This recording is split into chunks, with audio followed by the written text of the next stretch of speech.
Welcome to NSTV news. నేను సౌజన్య. ముందుగా ముఖ్యాంశాలు. వైసీపీ కుప్పం ఎమ్మెల్సీ కార్యాలయంలో ఏర్పాటు చేసిన మీడియా సమావేశంలో మాట్లాడిన వైసీపీ నేతలు, వైసీపీ హయాంలో ప్రజలందరికీ సంక్షేమ పథకాలను అందజేశాము. సూపర్ 6 పథకాల పేరుతో ఎన్నికల్లో ప్రజలను మోసం చేశారు. వైసీపీ హయాంలో రాష్ట్రంలో గ్రామ సచివాలయాలను నిర్మించారు.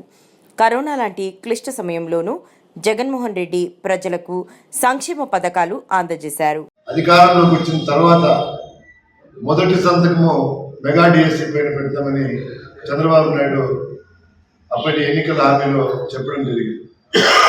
8 నెలలు కావస్తోంది మీ ప్రభుత్వం ఏర్పడి. మెగా డిఎస్సీ మొదటి సంతకం ఎక్కడి పోయింది ముఖ్యమంత్రి గారు అని మేము కుప్పం నియోజకవర్గంలోని వైఎస్ఆర్ కాంగ్రెస్ పార్టీ తరఫున ప్రశ్నిస్తా ఉన్నాం. అదొకటే కాకపోతే మీరు ఏదైతే ఎన్నికలప్పుడు హామీలు ఇచ్చారో ఆ హామీల్ని ఏ ఒక్కటి కూడా నెరవేర్చే దిశగా మీ ప్రయాణము జరగడం లేదన్నమాట. మీకు వంతపాడినటువంటి పవన్ కళ్యాణ్ గారు కూడా కానీ ఈరోజు ప్రశ్నిస్తా అన్నాడు. ఈరోజు సన్నాయి నొక్కులు మీరు ఏం మాట్లాడితే దానికి వంతపాడేదానికి కుప్పం నియోజకవర్గం వైఎస్ఆర్ కాంగ్రెస్ పార్టీ ఆధ్వర్యంలో ఏర్పాటు చేసినటువంటి పత్రికా విలేకరుల సమావేశానికి, అదేవిధంగా ఎలక్ట్రానిక్ మీడియా మిత్రులకు అందరికీ కూడా వైఎస్ఆర్ కాంగ్రెస్ పార్టీ తరఫున నమస్కారాలు. ముఖ్యంగా కూటమి ప్రభుత్వం అధికారంలోకి వచ్చి దాదాపుగా 7 నుంచి 8 నెలలు కావస్తుంది. చంద్రబాబు నాయుడు గారు అధికారంలోకి వచ్చిన తర్వాత తను ఎన్నికలకు ముందు ఏదైతే మేనిఫెస్టో ఇచ్చారో, మేనిఫెస్టోలో ఇచ్చిన సూపర్ 6 పథకాలు ఏంటనేవి, అదేవిధంగా దాదాపు 31 హామీలు ఎన్నికల తర్వాత తూచా తప్పకుండా అమలు చేస్తామని ఎన్నికలకు ముందు ఘంటాపథంగా చెప్పడం జరిగింది. ఎన్నికలు అయిన తర్వాత బాబు గారి నైజం బయటపడింది. యథావిధిగా 2014, 2019 మధ్యలో ఏ విధంగా 610 హామీలు ఇచ్చి వాటన్నిటికీ కూడా తిలోదకాలు ఇచ్చారు.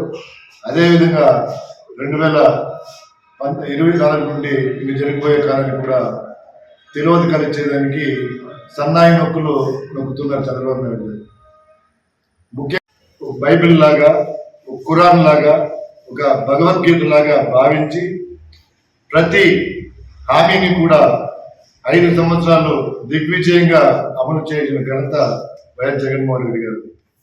అదేవిధంగా మీరు ముఖ్యమంత్రి అయిన తర్వాత ఇచ్చిన హామీలని ఏ విధంగా తుంగలో తొక్కాలనే దిశగా మీ ప్రయాణం సాగుతుందనేసి ప్రజలందరూ కూడా యావత్ రాష్ట్ర ప్రజానీకంతో పాటు కుప్పం నియోజకవర్గంలో ఉండే ప్రజలందరూ కూడా ఈరోజు భావించే పరిస్థితికి వచ్చారు.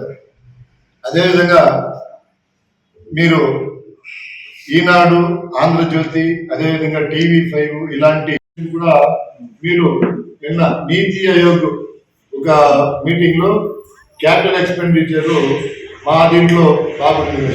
ఇక్కడ గణాంకాలతో సహా ఉన్నాయి. 2019 నుండి 2024 వరకు జగన్మోహన్ రెడ్డి గారి పీరియడ్లో క్యాపిటల్ ఎక్స్పెండిచర్ ఏ విధంగా ఉంది, అప్పుడు జగన్మోహన్ రెడ్డి గారి ప్రభుత్వంలో తీసుకొచ్చిన అప్పులు కావచ్చు, మీరు ఇప్పుడు ప్రతి మంగళవారం ప్రపంచ బ్యాంక్ దగ్గర వెళ్ళి తీసుకొస్తున్న అప్పులు కావచ్చు, గణాంకాలతో సహా ఉన్నాయి. ఇవన్నింటి కూడా ఇప్పుడు పత్రికలు ఈనాడు కావచ్చు, ఆంధ్రజ్యోతి కావచ్చు, వీటన్నింటినీ కూడా ఇప్పుడు ప్రచురించడం లేదు. వాస్తవానికి క్యాపిటల్ ఎక్స్పెండిచర్ ఇప్పటికంటే కూడా జగన్మోహన్ రెడ్డి గారి ప్రభుత్వంలోనే క్యాపిటల్ ఎక్స్పెండిచర్ ఉండేది ఎక్కువగా. అది కూడా నవరత్నాలు, వెల్ఫేర్ స్కీమ్స్ అన్నీ కూడా ఇస్తూ కూడా క్యాపిటల్ ఎక్స్పెండిచర్ జగన్మోహన్ రెడ్డి గారి ప్రభుత్వంలోనే ఎక్కువగా ఉండేది. ఈ విధంగా చెప్పుకుంటూ పోతే సవాలక్ష మీరు చెప్పడం, మీ ఎల్లో మీడియా అందుకోవడం, దాన్ని పదే తప్పుడు ప్రచారాలు పత్రికల ద్వారా, ఎలక్ట్రానిక్ మీడియా ద్వారా మీరు చేయించడం జరిగింది. మీరు 14 లక్షల కోట్లు పత్రికల ద్వారా రాయించి 14 లక్షల కోట్లు రాష్ట్రానికి అప్పులు ఉన్నాయనేసి మీరు ఎన్నికల ప్రసంగంలో చెప్పి అదే ముఖ్యమంత్రి అయిన తర్వాత మీరు గవర్నర్ ప్రసంగంలో కానీ అదేవిధంగా మీరు బడ్జెట్ ప్రవేశపెట్టినప్పుడు కానీ కేవలం ఆ అప్పు 6 లక్షల దాకా చంద్రబాబు నాయుడు గారు ఈ రాష్ట్రాన్ని పరిపాలించేదానికి అర్హత లేదని వైఎస్ఆర్ కాంగ్రెస్ పార్టీ కాదు చెప్పడం, ఈ రాష్ట్ర మీకు ఓటేసిన ప్రజానీకమే ఈరోజు అనే పరిస్థితి ఉంది. ఇంకొన్ని విషయాలు ఏమిటంటే కుప్పం నియోజకవర్గం గురించి 2 విషయాలు మాట్లాడాల్సి వస్తే, ఏది ఏమైనా జగన్మోహన్ రెడ్డి గారు ఒక గట్స్ ఉండే నాయకుడు. తను ఏదైతే మేనిఫెస్టోలో పెట్టాడో నవరత్నాల పేరుతో ఆ పథకాలన్నీ కూడా అమలు పరిచే రాష్ట్ర రాజకీయాల్లో ఏ విధంగా ప్రజలకు ఇచ్చిన హామీలను మర్చిపోయి ఆయన అనుచర వర్గం కావచ్చు, లేకపోతే అమరావతి చుట్టూ ఉన్న తన బంధువర్గాన్ని కావచ్చు, వీళ్ళందరినీ అభివృద్ధి చేసుకునే కార్యక్రమాల్లో నిమగ్నమై ఉన్నారు.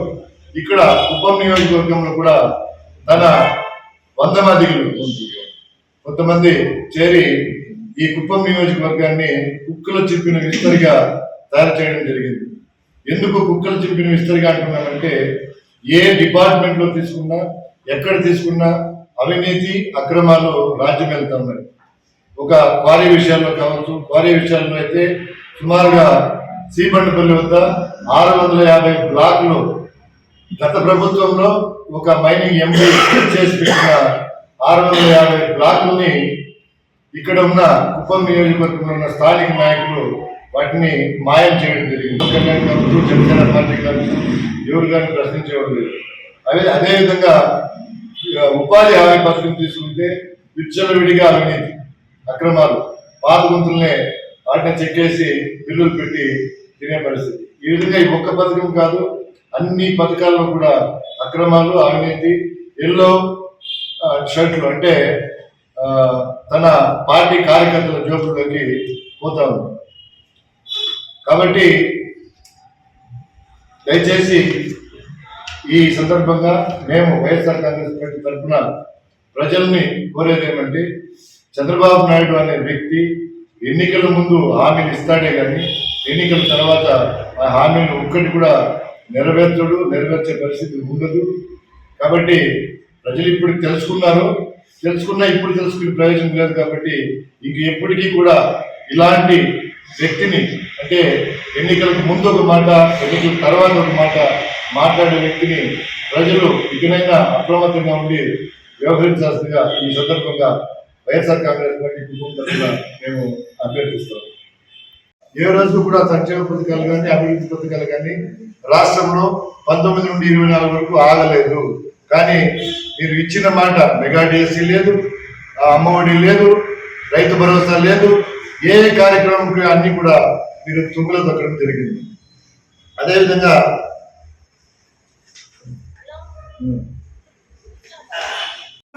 ఎక్కడ పోయింది ఈ డబ్బులు తీసి మీరు ఈ సూపర్ 6 పథకాలు అమలు చేయిస్తాం. మాట్లాడితే జగన్మోహన్ రెడ్డి రాష్ట్రాన్ని దివాలా చూపించాడని అనేక మార్లు మీరు చెప్పినటువంటి మాటలు ఇలా ఉన్నాయి. ఈ పేపర్లోనే ఉన్నాయి. మీరు చెప్పినట్టు 5/4/2022 ఆ రోజు మీరేం చెప్పారు? మరో శ్రీలంక రాష్ట్రం, శ్రీలంక 13/4/2022 శ్రీలంక పరిస్థితికి రాష్ట్రం కూతవేటు దూరంలో ఉంది. మళ్ళీ 7/4/2024 రాష్ట్రం అప్పులో 12,50,000 కోట్లు. మళ్ళీ 21/4/2024 చెప్పినారు. ఆంధ్రాకు అప్పులే శాపం. ఇలా మీరు దుష్ప్రచారం చేయడమే కాకుండా అసలు రాష్ట్రాన్ని ముందుకు తీసుకోపోకుండా దివాలా తీస్తున్నది మీరని ఈ పత్రికా ముఖంగా నేనైతే చెప్తా ఉన్నా. గత ప్రభుత్వం చేసినటువంటి సంక్షేమ పథకాన్ని ఆపకుండా వాటిని కొనసాగిస్తూ, సరే మీరు ఇచ్చినటువంటి సూపర్ 6 కూడా కొనసాగించాలని కోరుతూ ముగిస్తున్నాం. పత్రికా విలేకరులకు మరియు ఎలక్ట్రానిక్ మీడియా మిత్రులందరికీ కూడా ముఖ్యంగా ఈరోజు ఈ సమావేశం ఏర్పాటు చేయడానికి కారణం ఏమంటే గత 2024 సార్వత్రిక ఎన్నికలకు మునుపు ప్రస్తుత ముఖ్యమంత్రి చంద్రబాబు నాయుడు గారు బాబు షూరిటీ భవిష్యత్ గ్యారంటీ అని సూపర్ 6 అని హామీలు ఇచ్చారు. ఆ హామీలు ఇవ్వక మునుపు ఆంధ్రప్రదేశ్ రాష్ట్రము 14 లక్షల కోట్ల అప్పుల్లో ఉందని పత్రికల్లో రాయించి 14 లక్షల కోట్ల అప్పులు లేకపోయినా దుష్ప్రచారం చేస్తూ మాకు ఓటేస్తే మమ్మల్ని గెలిపిస్తే జగన్ కంటే మంచి మేము పథకాలు ఇస్తాము, ఎంతమంది పిల్లలుంటే అందరికీ తల్లికి వందనం ఇస్తాము, మహిళలకు ఫ్రీ బస్ సౌకర్యం కల్పిస్తాము, రైతు భరోసా కింద 20,000 చెల్లిస్తాము, అట్లా అనేకమైనటువంటి హామీలు ఇచ్చి ఈరోజు ఆయన మాట తప్పడం జరిగింది.